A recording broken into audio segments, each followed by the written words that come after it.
is this little guy? Hi, we're here live at Doggedly Devoted. This is Chloe. She is a little Chihuahua mix. And she's going to help me demonstrate how do you want to teach your dog to sit. Now, Chloe's already very good at sitting, but let's pretend that she's not.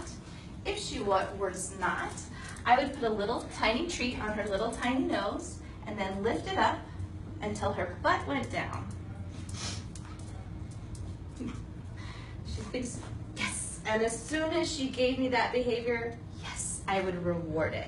So Chloe does a lot of dancing and spinning also. That's her favorite trick to do. And she's very good at shaking. All right. Chloe's a very good automatic sit because she practiced it a lot. And how do you house train a dog? How do you house train? So house training is, sometimes we think of it as teaching dogs not to pee in the house, but it's really about teaching the dogs to prefer going outside. So you want to make sure that your dog does not have the chance to go potty in your house. You could use a crate to do that, or confine them in a pen or a small room like a bathroom. And then at the same time, you want to take your dog outside, and when they go potty outside, a big, big reward, like real chicken, real cheese, so that your dog says, wow, going outside is awesome, and they start wanting to save their pee and poop for going outside, where they get a big reward. We're getting a lot of questions about getting your dog to stop barking. Melanie is asking, how do you get your dog to start barking at stop barking at dogs being walked past your house? Or when the phone rings. So problem barking is a big problem in New York City where we are. So we work a lot on this with dogs. Chloe, believe it or not, is a problem barker. And one of the things that we did with her when she stays with us is we give her her food in tricky treats. She never gets food for free. She either has to do tricks to earn her food. This is her very own dinner kibble that she's earning right now. Or she earns it from tricky treat toys like Kongs or rolling balls that dispense the food or treat puzzles. By making her meal times longer, we use up more of her brain activity, and she has less time to be concerned about dogs walking around outside. You can approach this problem from a number of ways. Even going to daycare and playing with other dogs saturates her with dogs, so she doesn't find them quite as intimidating, and she also gets tired by exercising with them all day, and that helps out a lot too. Cool. You've got some other dogs, right? I surely do. Come on, Chloe. Come this way. People can keep asking questions in the comments, and we'll try to answer some of them as we get another dog out. Sorry, we're gonna get Tuck out now. Come on, Tuck. I have Tuck's favorite treats, which are carrots. And Tuck is Tuck's a little closer. Can you put Chloe in the? Paula's asking, my dog eats furniture. Well, give your dog something that is safe and happy for you to be if they chew on it. So dogs need to chew. They love to chew. It's an important part of how they express themselves and how they entertain themselves during the day. Did you let us spin? Yes. Sit. So if your dog is chewing something that you don't want them to, one, keep them away from that, and two, give them something that is okay for them to chew. Cheyenne is asking, how do you stop your dog from jumping on you? Here at Doggedly Devoted, any dog that jumps on us, we turn our backs on them. Because when a dog's jumping on you, all they're really saying is, I love you and I want your attention. And if you give them the opposite of that, they'll learn pretty quickly not to jump on you. Instead, we give them rewards and love and pets for, being on the ground, and we say their names, and we give them eye contact when they're being good dogs. If they jump on us, we turn our back. Liz is asking how you get a dog to come, which is called. The trick to getting a dog to come when they're called is calling them often, rewarding them well when they come to you, and don't call your dog and ask them to come to you when you're going to do something that they're not going to like very well. So with Tuck, I'll ask him to come touch my hand. Tuck, touch. Yes. And I'm going to reward him with a carrot. Believe it or not, carrots are his favorite snack.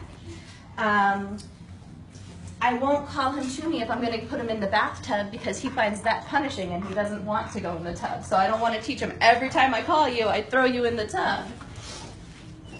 This hand targeting works pretty well too. Tuck, touch. Yes. If he's touching my hand, I can grab him. Nicole is asking, what age should you start training your dog? Dogs can start learning really, really early. I totally recommend if you have a puppy, you're getting a new puppy, and they come into your house when they're 8 or 10 weeks old, start by taking them to puppy socials. You want to teach your dog to socialize with other puppies and with other people and experience new environments. Find a puppy social near you that will get you started on the right foot with positive reinforcement training.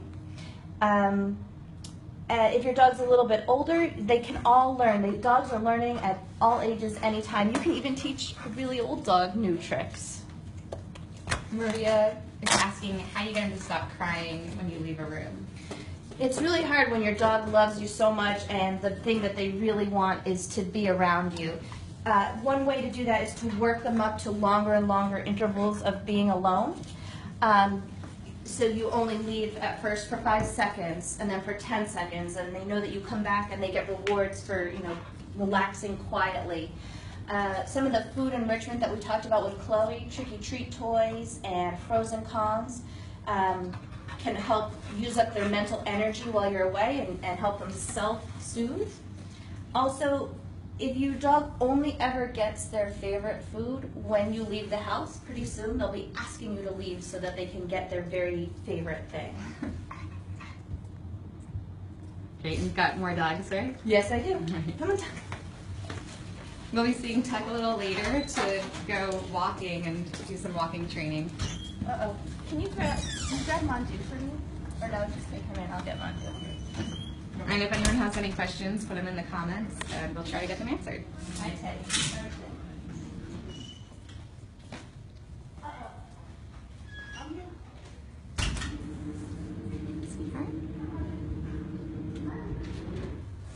Mondu. Sorry about that. Hello. Hi.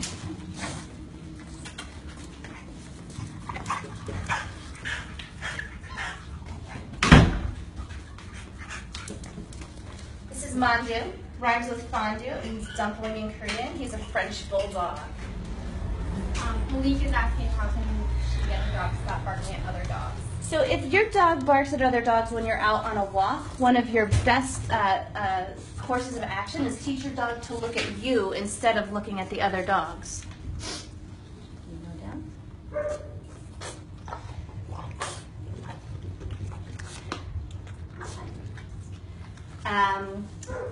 So I teach dogs sometimes if they're thank you, that's so nice. If they're very fearful, they'll bark, and you can teach them to have more confidence by teaching them when they see other dogs to look at you, and they will get rewarded. And pretty soon they'll be like, oh, look, there's another dog, where's my treat? And then instead of barking at other dogs, they're looking up towards you. Lauren is asking how she can keep her dog calm when the phone rings. Her dog gets really excited. Oh, one way that you could do that, if your dog is excited but not necessarily afraid, is have your phone ring over and over and over again with nothing happening besides the phone ringing. We call it habituation, until the dog's like, oh, this is super boring. Nothing is happening. The phone is just ringing. It doesn't mean anything. Erica's asking how you get a dog to stop chasing cats. That is a really, really hard one. Some dogs have a very high prey drive, and I would never put the life of a cat at risk trying to train a solution to that. I would suggest instead management, just keep your dogs and your cats separate. Oh, thank you.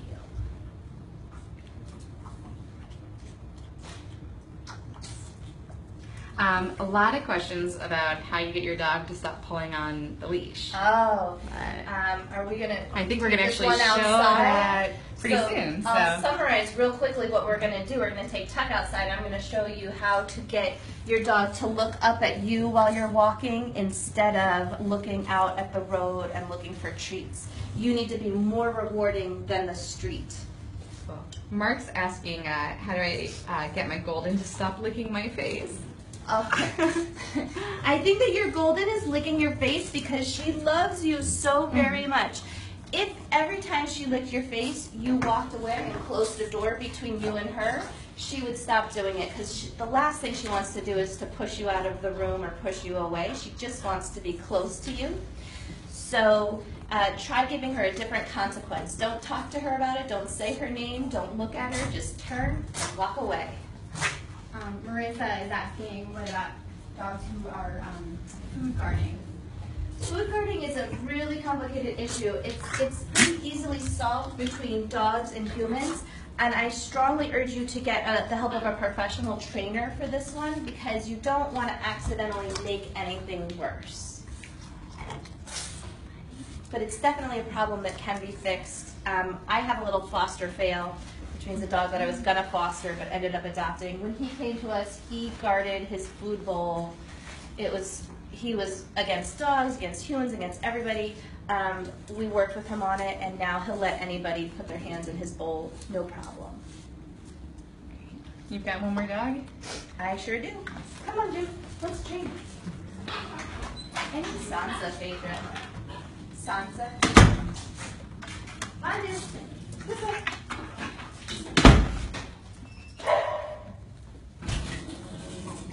Do you guys remember Teddy? He was my demo dog last time. He's sharing the spotlight today. Do you like this one? Yeah. And this is Tallulah. She's a rather elderly pug. She's one of our favorites. She's 14 years old, and she loves being here with the other dogs. Come on, Sansa. This is Sansa. Hey, Sansa. Come on, Sansa. Where's the camera?